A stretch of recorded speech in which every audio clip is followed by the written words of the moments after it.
นะครับตอนนี้มาอยู่ผมดินเดอะทีวีนะครับตอนนี้ผมไม่มีอะไรทำว่างๆอยากกลับบ้านก็ไม่รู้มีอะไรทำก็มาเดินก็จะเดินกลับบ้านเลยไม่มีอะไรทำแล้วก็เพิ่งรู้ปิ้งขึ้นมาว่าลืมทำคลิปมาหลายครั้งแล้วหลายสัปดาห์แล้วก็เลยทำคลิปเลยระหว่างกลับบ้านก็จะพาไปแวะแถวบ้านผมนะว่ามีอะไรอันนี้ตึก4นะครับมันมีเดี๋ยวนะสามเล่นของเด็กที่มาเล่นได้นะครับนี่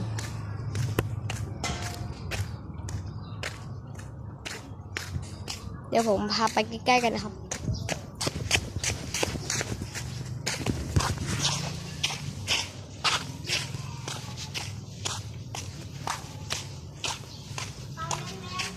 เป็นรูปอย่างนี้เลยนี่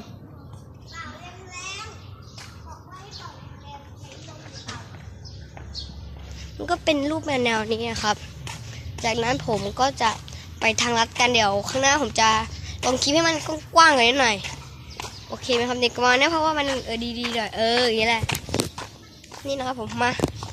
ก็จะไปกันเลยมีเชี่ยวม้าวะไปละเย้จะกลับบ้านยังไงกลัวหมาไม่เป็นไร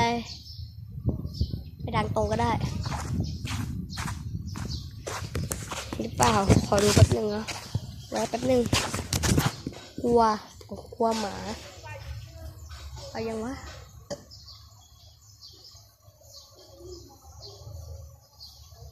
ยังไม่ไปเหรอนั้น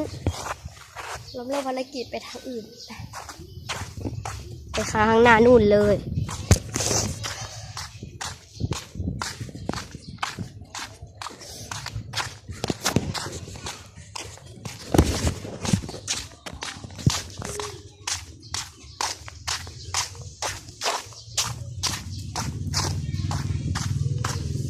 ถึงเลยนะครับนี่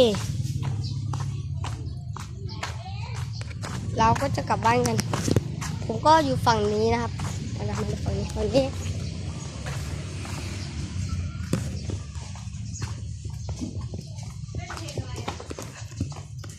ดินไปได้ครึ่งทางแล้วก็เหนื่อยอยู่เลยก็เดินไปเรื่อยๆครับเพราะผมก็อยู่ไกลอยู่เพราะผมก็เดินมาประมาณสักกลางหน้าปากซอยกลางคือกลางของหน้าปากซอยนะผมก็เข้ามาในซอยแล้วแต่อยู่ตรงกลางกลางซอยเพื่อน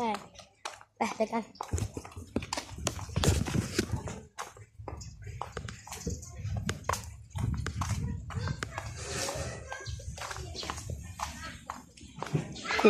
กลุ่มเด็กเล่นเกมปัญญาอ่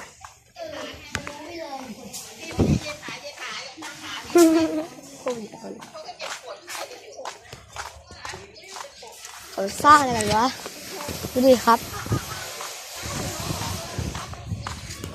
ส่วนข้างหลังตรงนู้น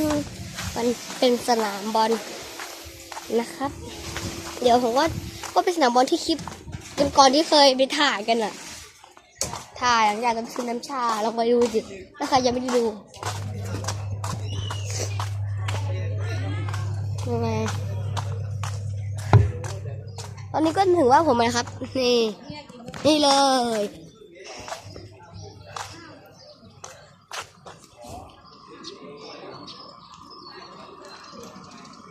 คุณสามารถมองบ้านผมได้จากภายนอกนะครับคุณดูข้างหน้าของตึกนะ